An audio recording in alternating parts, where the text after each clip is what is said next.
ഷിലാജിത്ത് കൊള്ളില്ല എന്ന് ഞാൻ പീക്ക് ടൈമിൽ നിന്നപ്പം പറഞ്ഞതാണ്. അത് തന്നെയാണ് ഇപ്പോഴും പറയുന്നത്. ഞാൻ അതിൻ്റെ വീഡിയോസ് പ്രോപ്പറായിട്ട് ചെയ്തിട്ടുണ്ട്. ഞാനത് വേണം പിൻ ചെയ്തിടാം, ഇല്ല എനിക്ക് മെസ്സേജ് ഞാൻ അയച്ചു തരാം.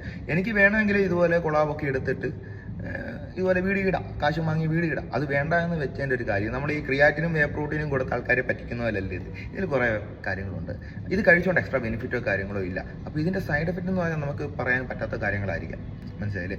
കാര്യം എന്താ വെച്ചാൽ ഇപ്പോൾ ഇവർ പറയും ആയുർവേദമാണ്, സൈഡ് എഫക്റ്റ് ഇല്ല എന്ന് പറയുമ്പോഴേക്കും ഇതിൻ്റെ ഒരു മെയിൻ പ്രശ്നം, ഇത് എക്സ്ട്രാക്ട് ചെയ്ത് നമുക്ക് വേണ്ട കണ്ടന്റ് എടുക്കാൻ പറ്റത്തില്ല. ഇപ്പോൾ ഒരു ചെടി എടുത്തു, ഇപ്പോൾ ഒരു ആയുർവേദ ചെടി എടുത്തു, ഇതിനകത്ത് നമുക്ക് വേണ്ട കാര്യങ്ങളുണ്ട്, ആവശ്യമില്ലാത്ത കണ്ടന്റുകളുണ്ട്. ഇത് എക്സ്ട്രാക്ട് ചെയ്തിട്ട് നമുക്ക് ആവശ്യമുള്ളത് മാത്രമല്ല എടുക്കുന്നത്. മനസ്സിലായില്ലേ? അപ്പം ഇത് എടുത്തു കഴിഞ്ഞാൽ നിങ്ങൾക്ക് എന്തെങ്കിലും വരാം. ഞാനിപ്പം കാശ് വാങ്ങി ചെയ്ത് കഴിഞ്ഞാൽ ഏതെങ്കിലും ഒരാൾ വാങ്ങിയാൽ അതെനിക്ക് റിഗ്രറ്റാണ്.